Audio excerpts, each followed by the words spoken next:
преамбул скажу, а доклад по-английски. Но почему я хочу сделать доклад именно здесь, да, и в присутствии Ивана Владимировича, потому что когда-то на 4-м курсе когда я был на 4-м курсе, Иван Владимирович мне дал курсовую. Курсовую про вариацию фактора ноторических многообразия. И вы как раз буквально на этом семинаре разбирали те работы, которые я начинал читать. Ну, это именно про линеаризацию линейных расслоений, про теорему Самикира. И задача как бы заключалась, нужно было проварьировать фактор при действии тора на торическое многообразие под тора. Но проблема была сразу возникла, потому что для этого нужно было знать конус обильных дивизоров, потому что вариация фактора, вообще говоря, происходит внутри конуса обильных дивизоров. И я понял, что я в литературе не могу найти не характеризацию обильных дивизоров. Она, конечно, присутствовала, и она достаточно несложная, а именно, что ребра конуса обильных дивизоров. Я не знал, какое описание у ребер конуса обильных дивизоров. Ну и как бы, что я тогда придумал? I can't ask you to switch to English. Yeah. Two non-Russian speakers. Yeah. So what I want to give an illustrating example about ample divisors on toric varieties. So here is I'm drawing projective surface and Hirzebruch surface. And if you want to construct the ample divisor on it, you have to write down the polytope. Yeah? And so you have to consider, usually when I have invented it at that time myself, but many people, further I have seen many people talking about the same thing, so it was common knowledge, of course, that you have to vary such a polytope which has faces orthogonal to the edges of the fan. But then, in order to understand what are edges of the ample cone, so of the closure of the ample cone, you have to deform your polytopes in such a way that they do not have parameters. So, for example, here, if you move like this, you will get an interval, and if you move in this direction, you get the other interval. And since if you think of the ample cone, of the closure of the ample cone, it is polyhedral, so there are extremal rates on it, and you just consider these polytopes where you do not have any further deformations, degenerations. You have these faces, and you have to take convex linear combinations. So here it is example as two intervals that give you Minkowski sum, which is this polytope. And here you have you have the triangle. So when this edge moves to this part of the polytope, and when this edge move close together, you have this interval, and the sum of the triangle and the interval exactly, Minkowski sum is exactly trapezoid. But this description is not in the basic terms, and you have to understand what are the polytopes combinatorial there that you can deform, and this is quite hard. And then many years later, I found out that on your seminar you had the talk of Mikhail Shengela, who has related the Gale duality and precisely the corresponding description of the corresponding edges of the polytope. And I have looked, so I found out that there were two seminars on that, and I opened his dissertation, and it was rather lengthy. So I didn't, so there was some kind of calculation related with so he applied it to more or less smooth toric varieties with simplicial fans. More or less smooth toric variety means simplicial toric variety. Simplicial toric variety. Yeah, so, and I started thinking what can I do is there is a basic reason for that and how we can derive Gale duality, and now I will explain you the same theory for spherical varieties, but the Gale duality will arise naturally. So, first of all, so what is Gale duality? You have to start with a vector space and fix a basis here. Fix a basis in the vector space, and you start with a map in some other vector space, and you have to take a dual map. So you take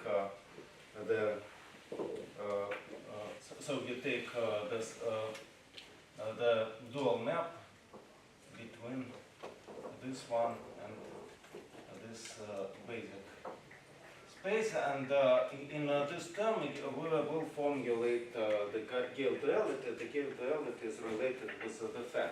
So in this space in W, there will be a fan of toric variety.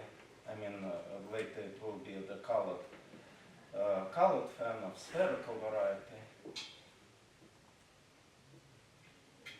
And then I shall denote the object, and the Gale duality will arise naturally. So, so on the right you have V star? V star? Yeah, V star. So let me just start with it. So let us start with now X will be a normal spherical variety.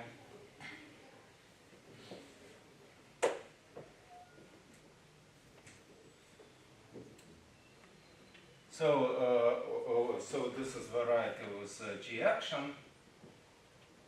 Yeah, so I shall assume that the field is algebraically closed.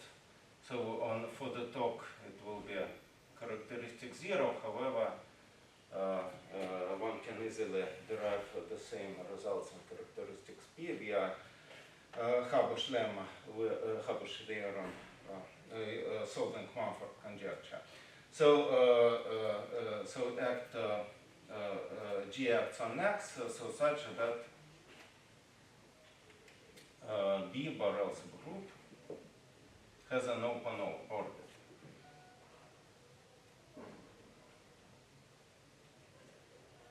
Has open orbit. As we all know, due to, for example, due to Weinberg, yeah, so B has a finite number of orbits, but and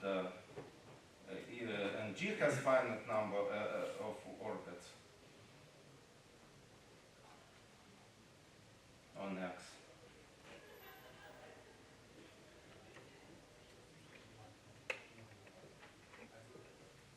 And here you have a collection of different divisors.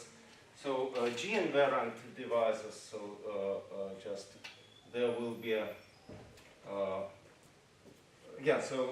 there will be a set of G-invariant divisors, so set of G-invariant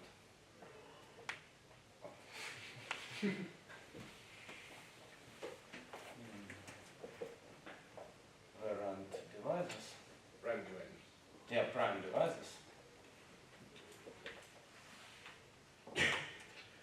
And prime valid divisors, yeah, because in the talk I will be interested in Cartier divisors, but these are prime valid divisors. And if you take, so if you take the open, so you have G mod H open G orbit here.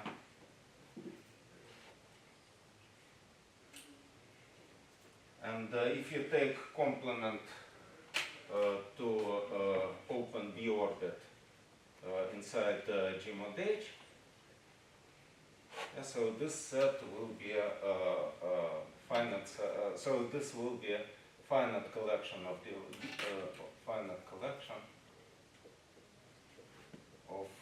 B invariant divisors.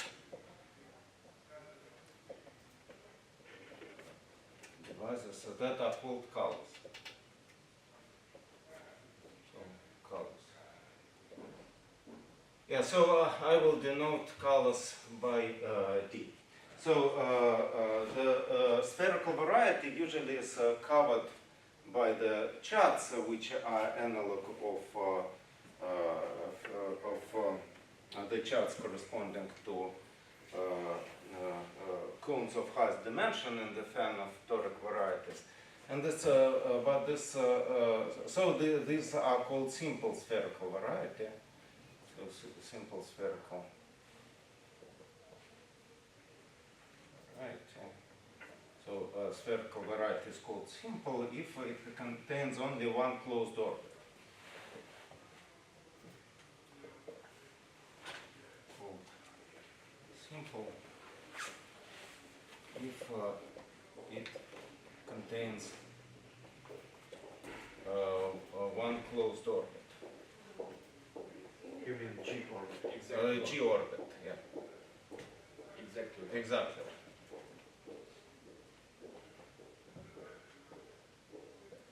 So if you have this such a closed orbit y inside x, you can consider this simple variety containing it simply by considering G orbits inside x, so such that Gx contains y in its closure. So this defines this cover. Yeah? So of course you can, in this variety, you can start with orbit which is not closed in the spherical variety. So this also can be considered as an open neighborhood, as a neighborhood of the corresponding orbit y. So then you have the following so if you you have a character lattice,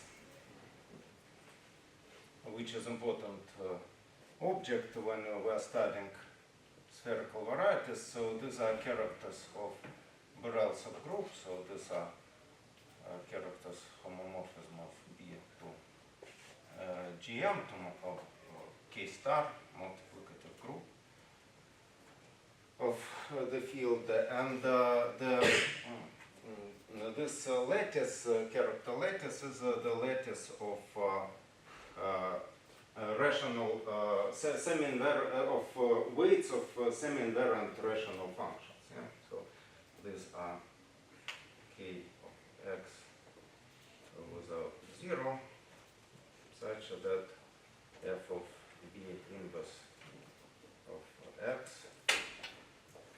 has a character. So is multiplied by the character. Yeah. So if you have such map, you can do the following here.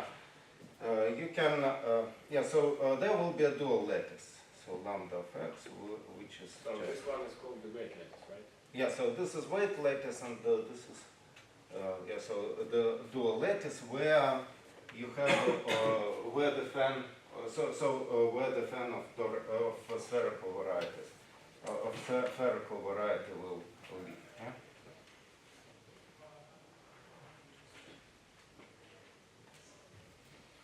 So it would be good to say that in the toric case, the first lattice is just M.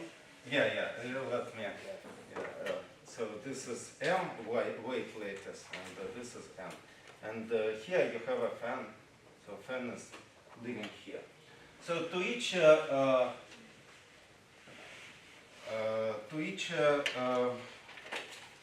divisor, so to each G invariant divisor, let us denote it by, so let us denote by mu x is a set of G, so here I denoted mu x, and here I denoted by B, and if you have such variety y, we shall also denote the set dy is a set of colors containing y.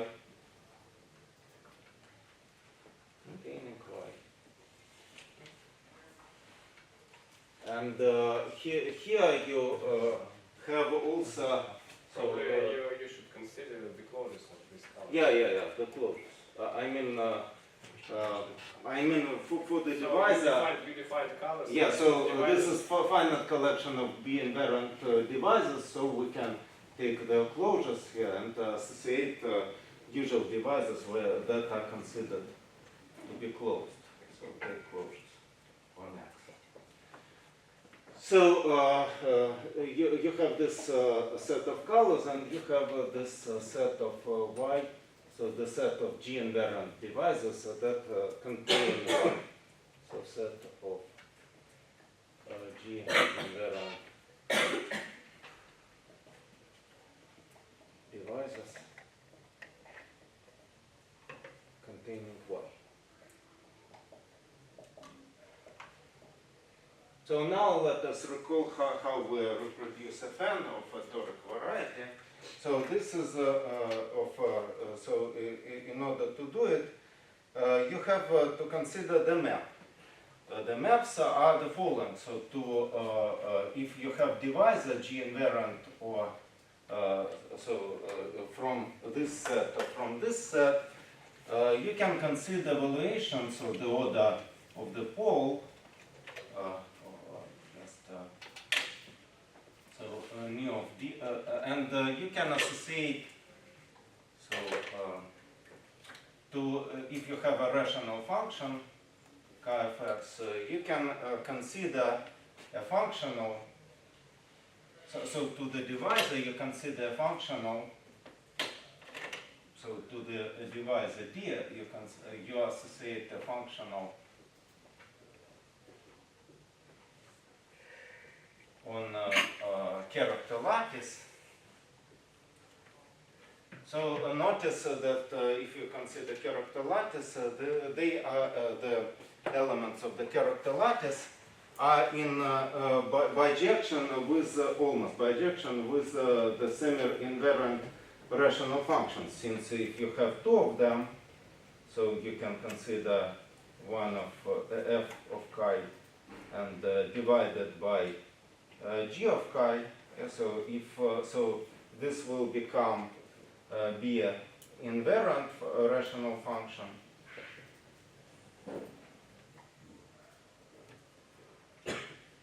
So which is constant on the order. So constant on the whole variety. Since it is constant on the orbit of open orbit of Borel subgroup. So since it is constant on B of x0. Yeah? So that's why you can consider the functional on character lattice by associating to chi the corresponding number evaluation with respect to d on the corresponding functional f. And since two functions differ by constant of the field, yeah, so this gives you a well-defined function. Yeah? So element of lambda x. And then you start simply with, so you take, so now the Gale duality will arise the following way. So you consider just the free module of generated by G-invariant divisors. So nu belongs to Vx and colors. So D belongs to the set of colors. So these are formal variables, right? Yeah, just free module generated by this basis. So that maps to lambda x via this kind of map. Yeah, so we just via A. So just you see that A of EV on chi is defined by applying functional to nu corresponding to this. So this is just valuation corresponding to this divisor, and the same for colors. Yeah? So A of E of D is just chi is equal to nu D of f of x.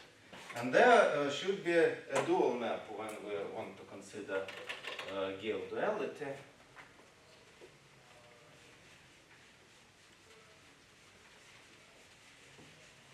So again, for every generator, you take the corresponding The linear function, right? Yeah, linear function. In lambda. Yeah. And dual map is also very natural, and it's well known. So you just take character lattice, and you have So where A takes values again? A take values in lambda, which is home on characters. Yes, functional on characters. I'm sorry, and what is E, V, E, D? So this is Sure. a formal variable. Formal variable. Yeah. So these are just a free model generated, free abelian group generated. By two elements. No. Yeah. Mu runs Two sets of them. from the set of G-invariant divisors, and D runs through this finite set of colors. And what does it mean to apply nu to f sub chi? And so so you have to what is the A take values Yes, yes. in the functional on character. Yes, what So does you apply. You mean this one? Yes, what does So it mean? this nu is a G-invariant divisor. There is a corresponding valuation. So this is corresponding valuation of the. So taking zeros Okay, order of the okay. pole, and so maybe this should be order of 0 of f of x along corresponding divisor nu. So probably it would be better to put the curly brackets. Да, тут. В смысле, вот так? Нет. А, вот так? Try to speak English. Ну, тут как перепалка, можно и по-русски делать. We do not understand This is not what I meant. at all. Yeah, so if so, what is dual map? The I do dual not understand. Please explain. What is the beginning of this arrow Z? this Oh, one. the- What This is is free module, Z module, free Z module, free abelian Now group it looks generate. like you have only two elements. So where So you could put curly brackets. Тут? Wrong E. No. Just Around each of the letters. Да. What's data? Так? А, ну да, давай. всё. так. And tangle. Так. Yeah. Ну давай так. Ну, It мне- will be so, but nevertheless, Yeah. explain please. What is it? So we take the free module, which is isomorphic to Z to some Z to the k, where k is the natural number, K is this one. and k is the number, the sum of so the total number of colors, and G-invariant divisors. So k is the number of colors. Ah, okay. You have Uh, lots of plus- generators. yes, I have lots First of part of generators. generators is colors, and Yeah. the second part of generators are Precisely. G orbits. Yes. Divisors. G-invariant divisors. G devices. Yes. Okay. Then I mean, very, yeah. So, and precisely in order to say what is the value of the linear operator that maps EV to this lattice, you just have to apply it to test character, and the value on it of the test character is order of 0 of the divisor of the corresponding rational Yes, semi-invariant function. the mapping A is just the same, but you just take Yeah, different divisors. Yes? Yeah, different. I just want to distinguish generators like colors and valuations, so they play a little bit different role in the theory of spherical varieties. You cannot mix them. And colors are not G-invariant, but they are Colors are B-invariant, but not G-invariant. Yeah, precisely. So, and the dual map is the following. So, it is just a map to the set to the free group generated by, so these are G-invariant divisors again.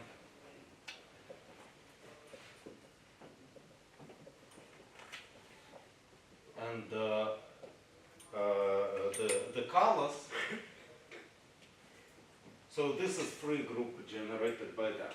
So these are just, so this group is just a group of B-invariant wild divisors. And the dual map is very simple. I mean, to the character, you associate the divisor of the corresponding rational function. So you have a new plus, where new runs through the set of G-invariant divisors, and you associate the colors.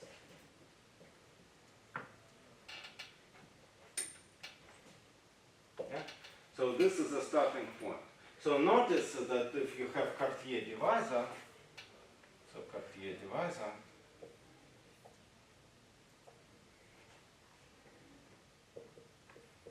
yeah, so first of all, we have to notice that co-kernel of this map is precisely a class group. Yeah? So the B-invariant, so co-kernel of A star is the class group of B-invariant divisors.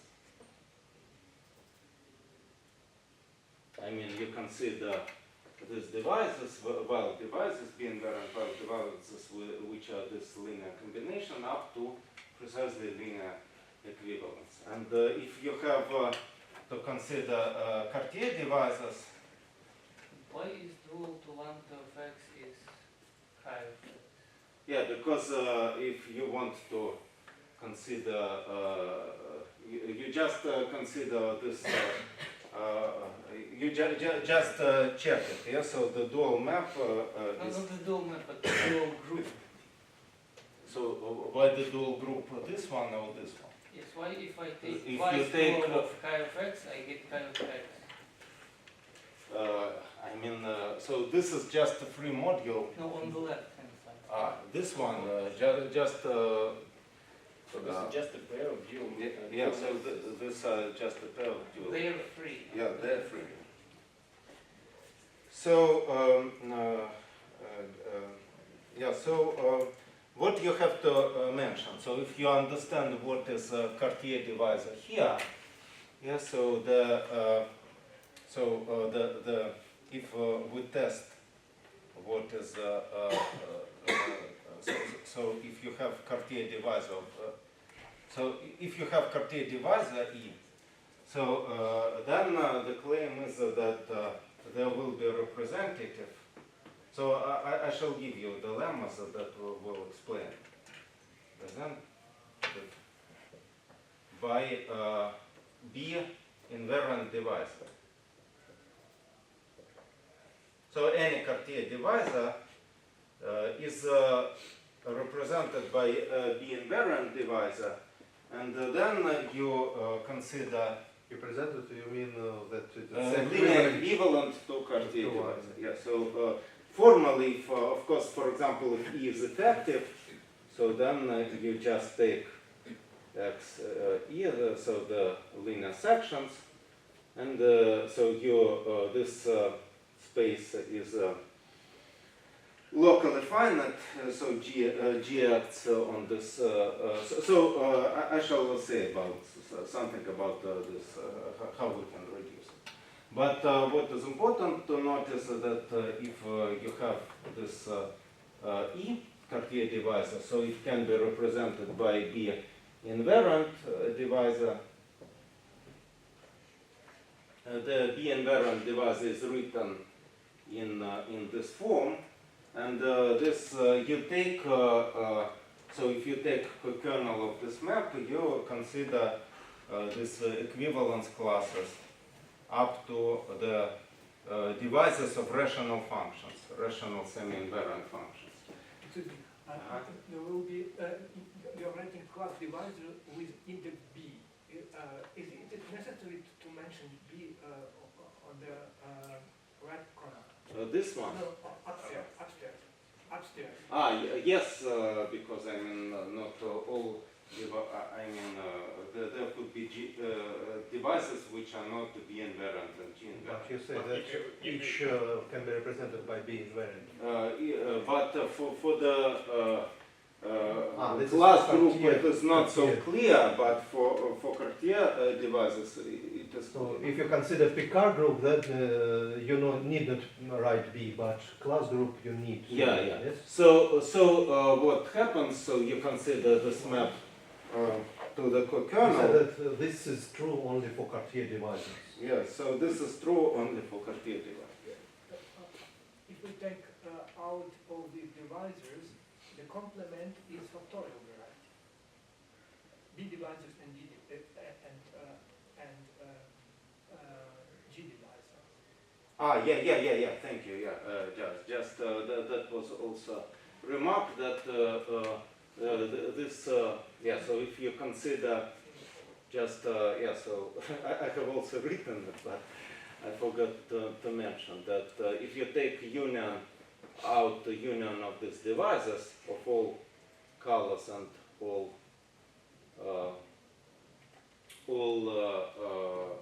G orbits, you will get only open orbit Bx0, and this is precisely factorial. So the class group is trivial. So This is isomorphic to the direct. yeah, so class group is trivial.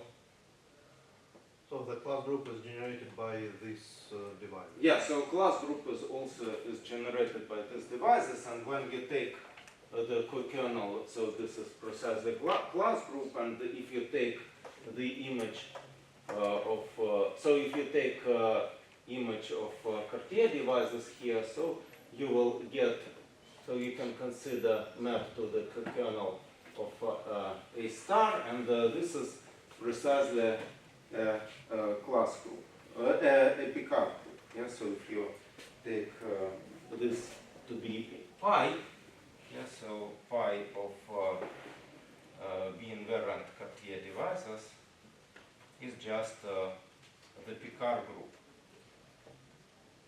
And this is starting point of why these maps are important for us.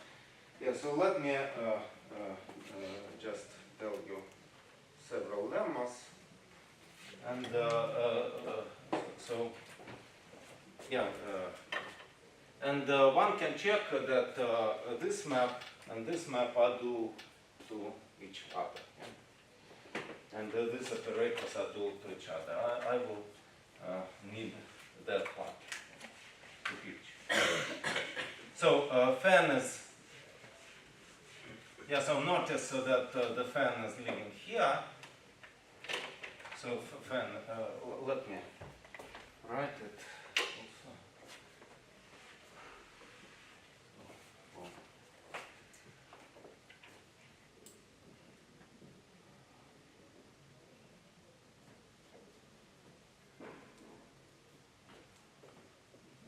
So here it is fan of x.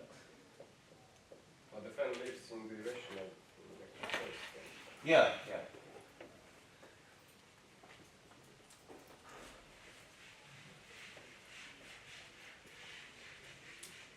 You will define the fan, or you won't need it? I won't need actually the fan, but so it will just I shall define it a little bit later. Yeah, so for characterization is not needed. So so what I plan to do is first to so via Gale duality I shall characterize the Picard group itself, and the cone of ample divisors. So let me start with the following simple observation. Position. Suppose you have parameter.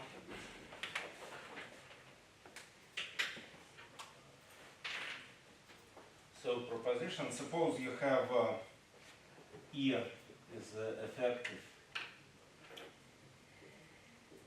G-invariant divisor.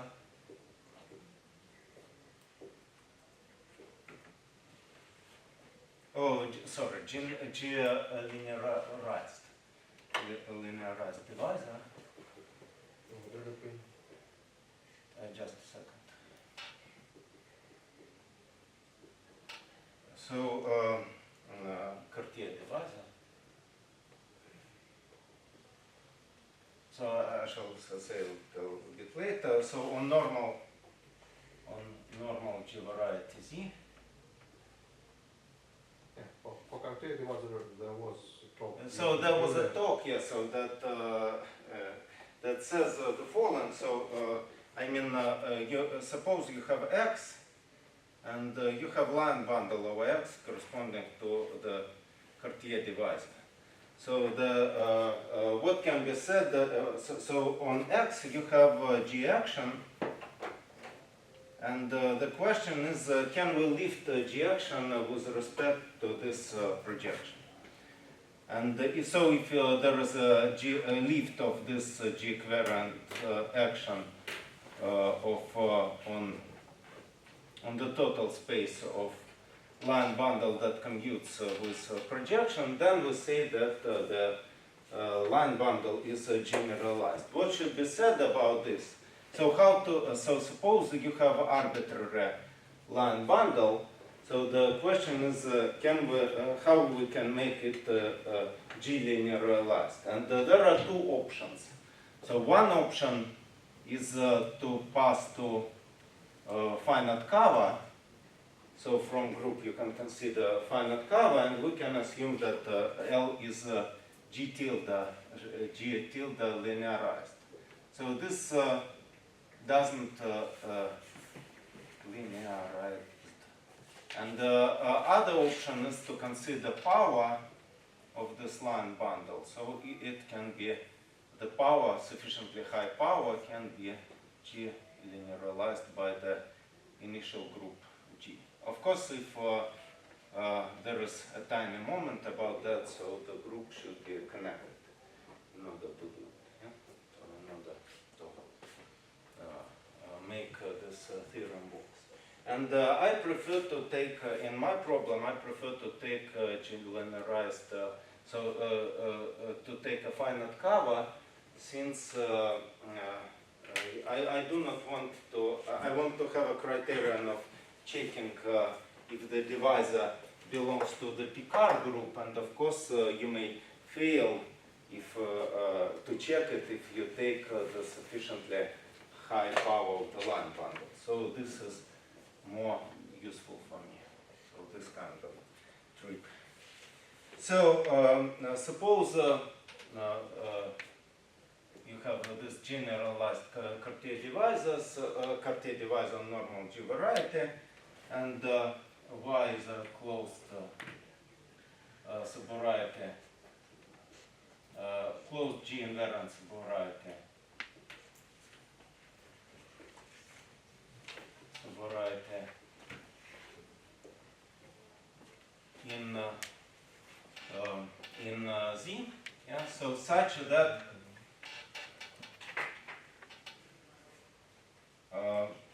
it doesn't lie in the base locus, in the base point set of E. The base point set of E is the following, so let me introduce a notation. It is intersection of zeros, of all zeros of the section of the corresponding Cartier divisor. Yeah. So it is effective, so there is at least one non-zero section here, and so you have this kind of thing. So then there exists a rational function f rational function on x. So such that E plus f is B invariant,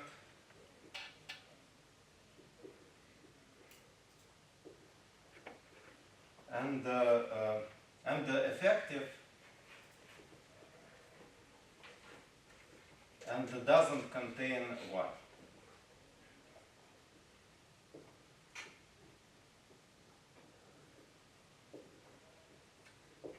So this is first claim. Yeah, so this is just a consequence, is a consequence of Lee-Qualchon theorem, actually. Z here is the variety that we consider. Z is x, I can put x, but I do not assume it spherical in this picture. So this is a consequence of Lee-Qualchon theorem. And if you want to prove it in characteristic P, so this you can prove it up to a multiple, and this is a consequence of Mumford conjecture. So it is quite trivial.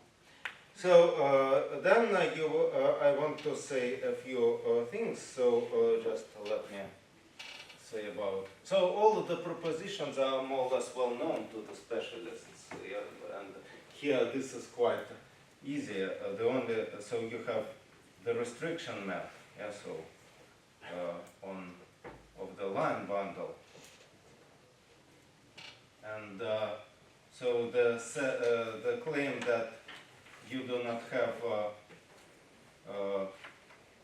so that y is not in the base point set says that this is non-zero map.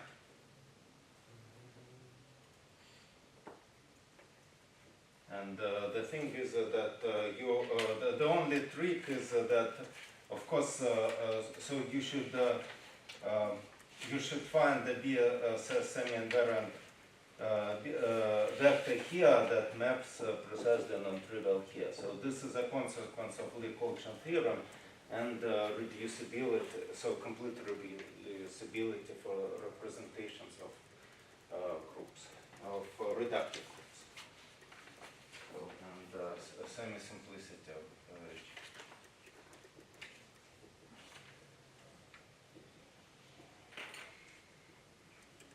you cannot just apply the Lee-Qualchon theorem because it can happen that you have to guarantee that. So you have a module, and for example, it can happen that a priori that in the module that the vector which is B invariant is in the kernel of this map. So you use complete reducibility. So also. I want to state the following proposition. Suppose Z is a normal G variety. Again, I want to emphasize that you can apply it in a more general setting with a unique closed G orbit.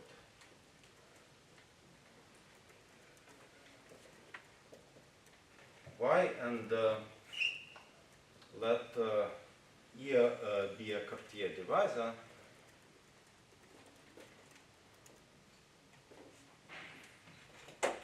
So this is analog of so normal G variety with unique closed G orbit. It is a simple variety. So it will be simple spherical variety in our setting.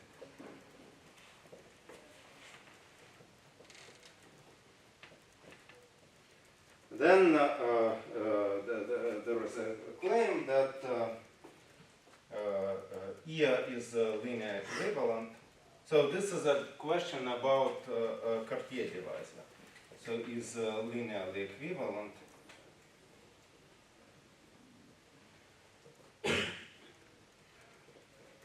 to a linear combination of B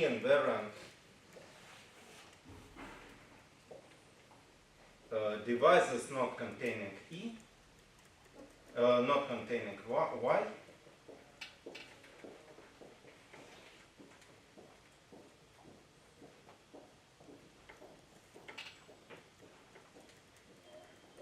And any such linear combination is Cartier divisor. So any such linear combination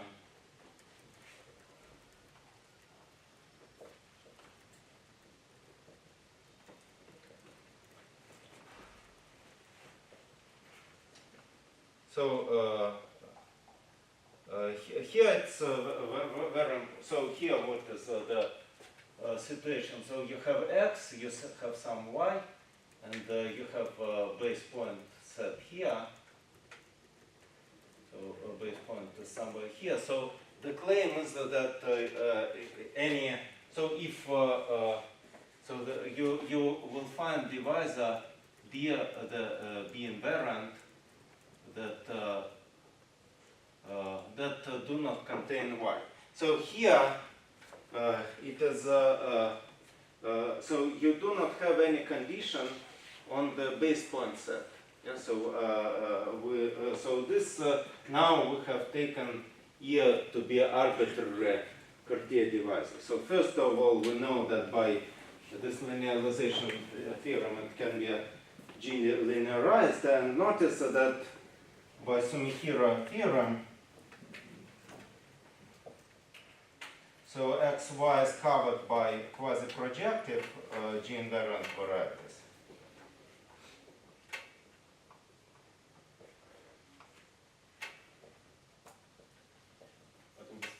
But in this case, since y is the only orbit here, so quasi-projective varieties. So if you have such variety that covers it, so if u covers y, this and y is the only closed orbit, then u coincide with x. Yeah. So u is just xy because it should contain all orbits that contain y in its closure. So this automatically you get that this is quasi-projective variety. So you get that xy is quasi-projective itself. Yeah, so we get that xy is quasi-projective itself, and now it's important to see how we use it in this theorem. So this means that on this proposition, in this proposition, we just see that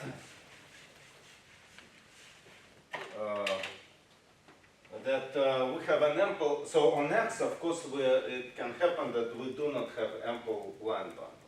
But xy is now quasi-projective. There is an ample G-linearized line bundle. So E can be written as, so if you take L0 is a G-linearized ample line bundle. So there is a usual trick in the projective algebraic geometry that E tensor, so the corresponding of E tensor L in sufficiently high power is also ample. So we have written of E as a difference, so this is L2, for example, so this is L1. So we have written of E as a difference as L2 minus L1 and inverse. Yeah? So we have written a divisor in terms of difference of ample divisors, and we can apply this lemma. So we can apply proposition.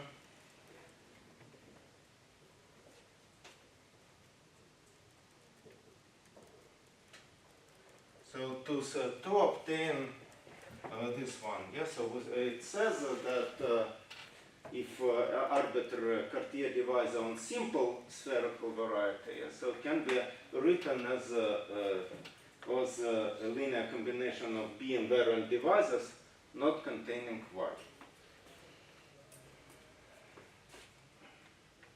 So now, so now there is some subtle thing here, and quite important. I'm saying that these B invariant divisors are not well divisors. Each color not containing Y is Cartier divisor on X, Y. So there is additional claim. So important claim here.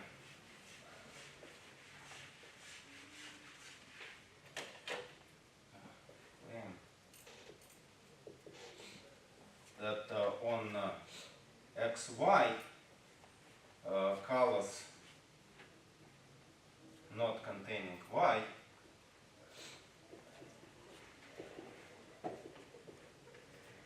are Cartier divisors.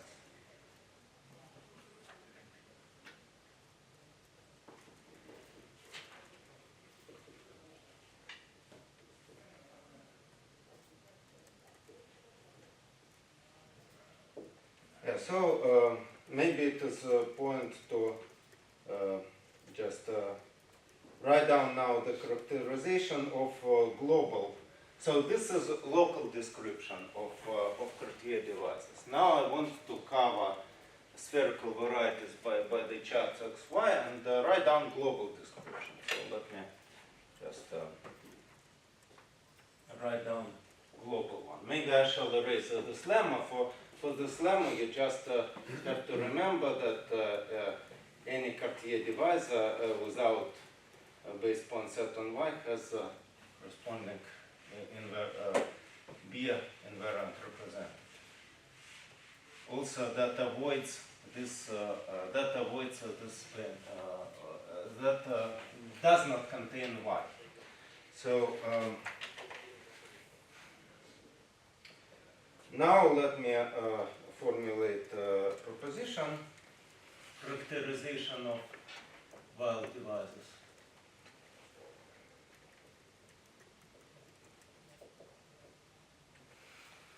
So the following is E, let E now is B invariant wild divisor.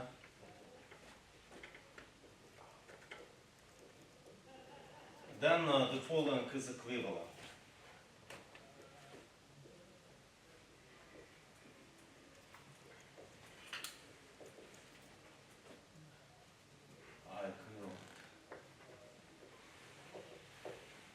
So first of all, that. So do you assume X to be spherical? X is well, let it be spherical now.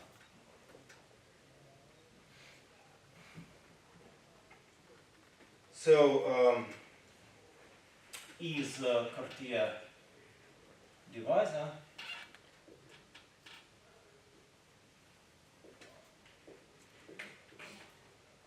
The second is that for any G orbit, E is linear equivalent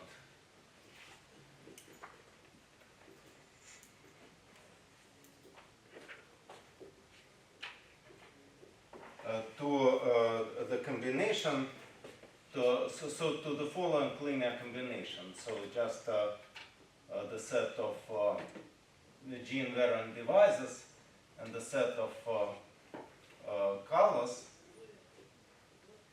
So, but you have conditioned that both these G invariant divisors and both colors do not contain Y. So notice that in this situation of this proposition, so if you look at G invariant variety, so any, so here, if you are looking at simple spherical variety, then any G invariant divisor contains Y, yeah, just by definition, because Y is unique closed orbit. Yeah, so divisor is not closed, it should have something in its closure, and this is unique closed orbit Y. So then you see that if you want to globalize this statement, so notice that if you want, on this simple spherical variety, you have the divisor is the position of the divisor is it is supported on B invariant divisor not containing y. And if you look at how this you can extend it to Cartier divisor, so you have to simply add the G invariant divisors, but outside of in the spherical variety X already, you have to add G invariant divisors which are outside of this simple variety X. So these are precisely not divisors that are not containing y. So this is mu X without mu y, and this is mu. So this is d that belongs to d without dy. And notice that if you are, so now we can introduce a fan of simple spherical varieties. So if you take xy to xy, you can associate vice versa. Sorry, what is y? Y is close to it. Just write it down. You missed it in the second condition. Is linear equivalent No. to for any y G orbit. So this is written in the beginning. For any G orbit y. For any G orbit y, or in this equivalent statement, you can write it down. You should check it only for closed orbits. This is true for any G orbit, but in order to check that something is Cartier, you should check it only for closed orbits. And the third one is the statement which is more common in the literature. For any G orbit y, there exists a weight Wy of in the weight lattice, so such that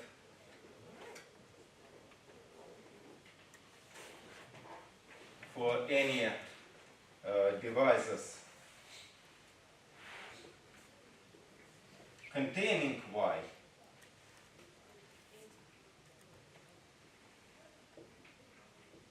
so B divisors containing y, we have the following that mu of E is equal to the pairing of this weight is mu. So notice that this is a character. This is a character of rational function, and this is the valuation corresponding to the divisor, and the corresponding valuation of E in D, the order of the pole, is just pairing of this weight of omega and mu D. Yeah? So for any D in the set of colors that contain Y. So there are options. E is a Cartier divisor. This is very easily written that E is linear equivalent to the divisor which consists of the color of the G invariant divisors and and colors that do not contain Y. And 3 is cancellation, the possibility. So the formulation of finding this particular function f, and this is usually stated in the literature this way. But you will see that this is more natural thing to do here. Something like a moving property. Yeah. So the first is base point free property. Yeah? So it's moving property. You can move from the orbit which is not in the base locus. And here it's important to see that any Cartier divisor, so it's counterintuitive because for description of all Cartier divisors, we're using ample divisors. Yeah? So we have written it as a difference of two ample divisors, but we cannot do it totally on the variety X, but we can do it on each simple spherical variety. And since we can do it on each simple spherical variety, you can write it down as a difference of two ample divisors, and by base point free property, they do not contain y. Both components do not contain y in its closure. And then you see this kind of characterization, and this is the main point for considering the duality. So let me give you now two definitions, and I shall formulate the main lemma, main theorem that will explain how Gale duality arises. Yeah, so notice the following, that how do we associate fan? So the fan is, so if you want to consider the cone, so to simple variety, you associate the number of edges corresponding to nu of x, y, the colors, the G-invariant divisors containing y,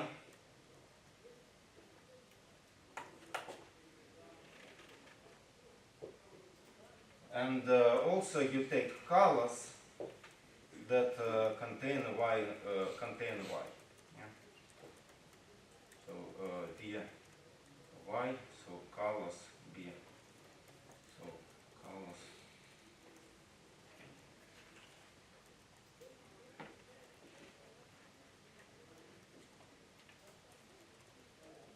So to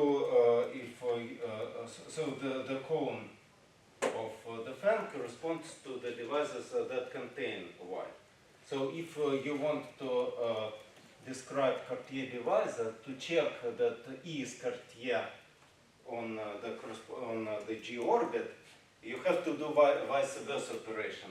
You should be able to write down E as a linear combination of the colors and G-invariant divisors that do not contain y. And this now let us introduce Gale dual object. So we say that monoid. So this monoid dual to the colored cone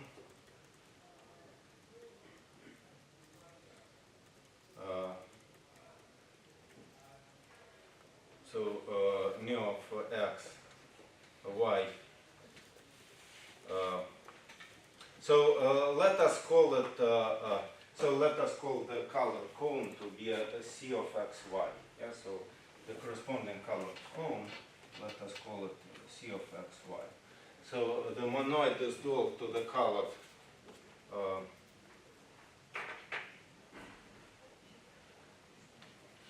cone C of x, y is Gale dual. So is Gale dual to the cone if is a monoid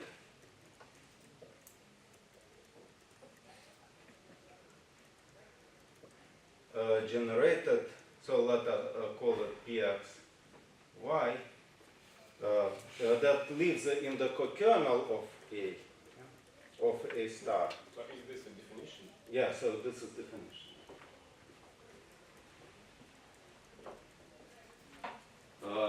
So it is the monoid in the cokernel, so precisely here that where we calculate Picard dual. So generated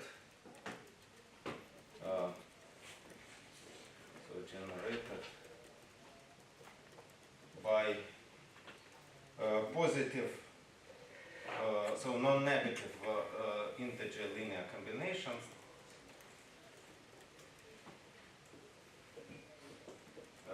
Integer linear combinations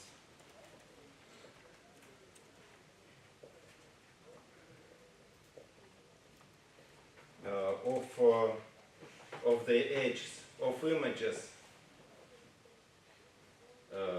of the edges.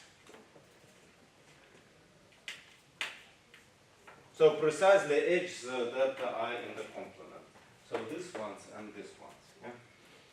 So x nu that belongs to x nu x minus nu x y. So the edges corresponding those divisors do not contain y, and d corresponds to colors without dy. This is so the by lambda x y, this is a lattice. So this is monoid and p of x y, and we also define the lattice generated by so denote by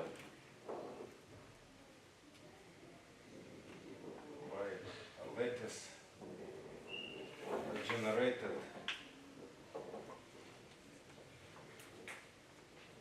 by p of this p of x y hat. Now we can formulate I mean that this is just symbol. I mean these correspond to the edges that meet y. That do not contain y. Huh? So this hat has the meaning of the complement. Yeah, the meaning of the complement, but I mean, maybe it's not the best notation. But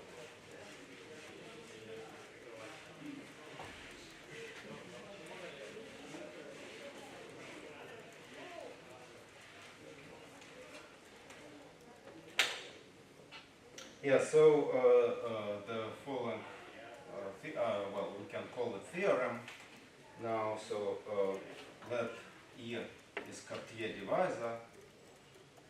Yeah, so first of all, so the Picard group of X is just the following. So it is equal to P of, so this is not theorem, but it is, so this part is not theorem, this is explaining part. So P was Only 10 minutes. Я уже заканчиваю. 10 minutes. So P is just that map. So Picard group is an image of invariant divisors in the kernel, and this is just intersection of this lattices corresponding to all orbits in y inside x. You may also consider closed orbits. I mean, to make this set shorter. And the following, and also you can, if E is B invariant Cartier divisor,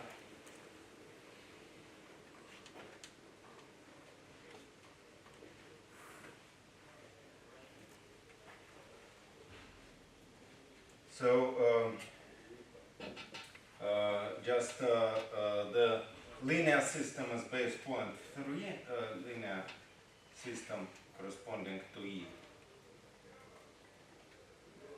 corresponding to E is base point 3.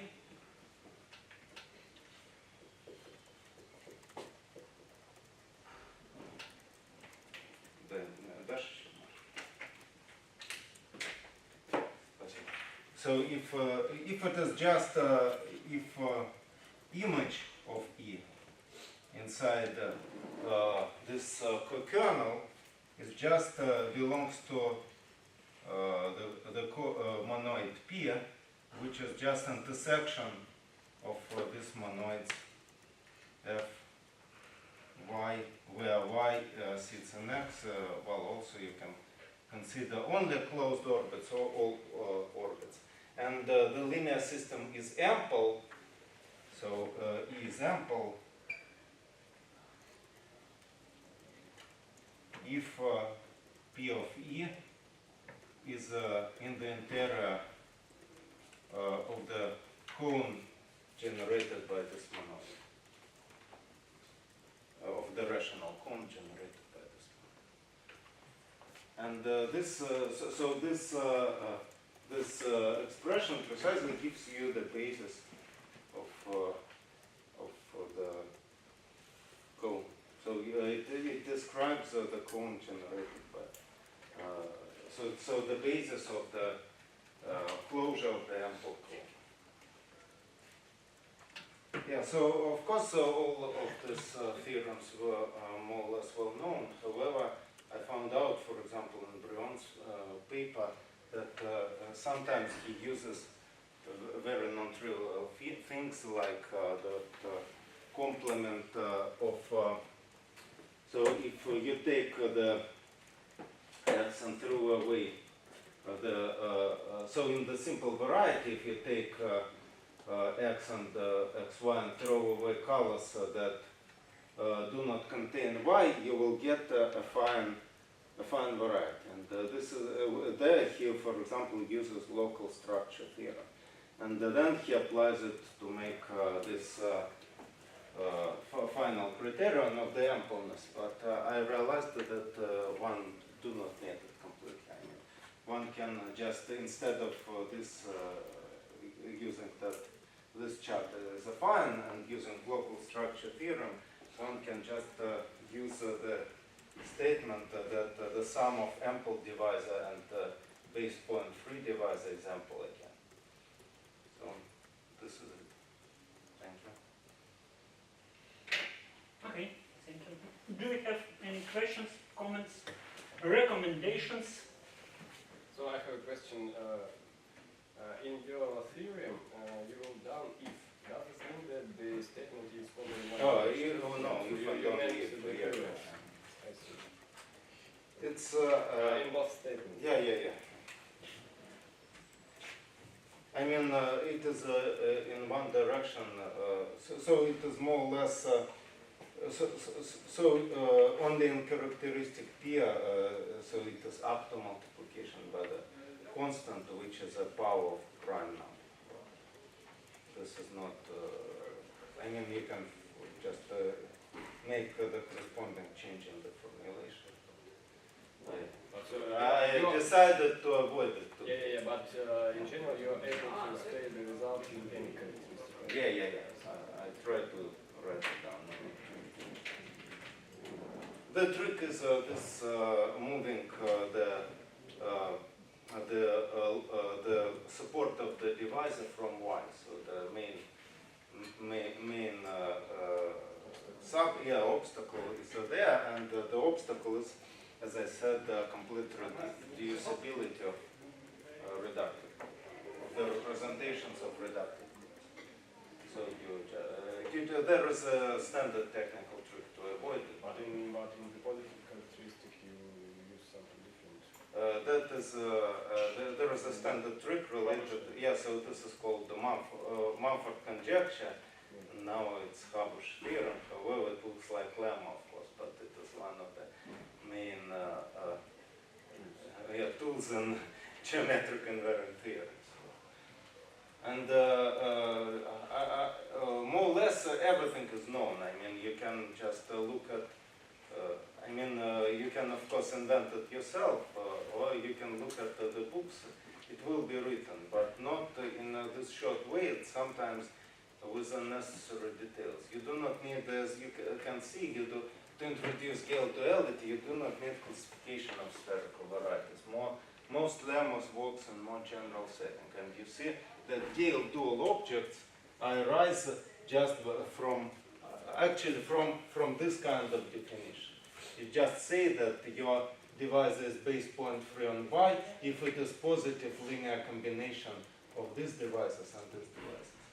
And and you just say that something is Cartier, it is when it is just integer combinations, positive or negative, of these divisors with integer coefficients. And that is a benefit. This is just uniformly written. So, and what will you get if you specialize your result to the case of toric varieties? So just literally the same.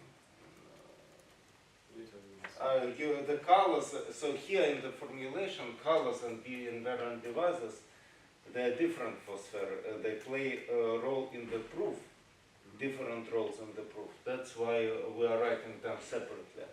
But if you want to specialize it to toric varieties, you just forget about colors and this. And it is much simpler. Maybe the for question toric is varieties. was that known for I think yes. So this is at least paper of Gale, but Schindler has no paper. well, coursework. I mean, and but this is very strange situation because I mean it's written, yes, but he uses some unnecessary things in the proof, like that the fan is simplicial, and I think he's using it in order to establish, to have some kind of intersection theory and to have duality between divisors and B-invariant curves, B-invariant curves in the toric varieties, and the B-invariant curves can be described by the phases. No, but in toric case, I think this is written in Euler-Hausen paper, and this is also mentioned in our book. Yeah. But I also give a reference to your book in my short notice. But I mean, so for example, in your book you at least used the Fox ring for formulation. But I want to emphasize that I mean I have written this note because the courseworks of Gale has appeared. And it's not explaining what is going on. I mean, I just wanted to explain it to myself. So starting from the problem in my coursework. I don't know in which sense coursework appears, but okay, this is he didn't publish it. He didn't put it. Yeah, my coursework.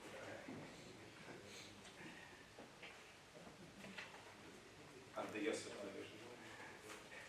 So which was about 20 years ago. Yeah. Okay, any more questions? I have some general question, maybe not. If you have two simple spherical varieties, is it known when you can glue them into one variety?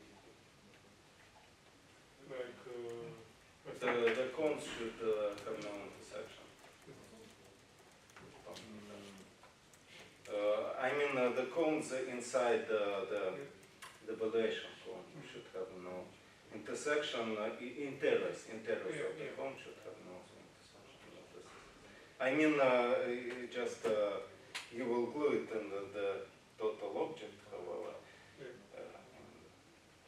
Possibly you don't like it. and when that Yeah, and anyway, you can glue it, but even if they have non-empty intersections of the interior, you still can glue them, of course, but your scheme won't be separable I see. And the double line. you can include them in a common simple, in the big simple, when they are like. Yeah, so there is fan property, but notice that in formally, I use it nowhere. I mean, of course, maybe implicitly about Sumihiro theorem. I'm using Sumihiro theorem that they are simple varieties are quasi-projective. Okay, so if no more questions, then I would like to advertise our next talk. So in 1 week we will have again this seminar, and the speaker will be Dmitry Timashov, and he will explain us about automorphism group of projective or complete varieties. This is a very basic theorem coming from 50s of 20th century, that if you take a complete variety, then the connected component of the automorphism group is a finite dimensional algebraic group. Not necessarily linear algebraic, but algebraic. But it's quite difficult to find this statement in any textbook, so this is just formulated as a theorem and how to prove it. So Dmitry is ready to explain us the proof, and I think this is very useful for us, so I strongly recommend you to attend the next talk.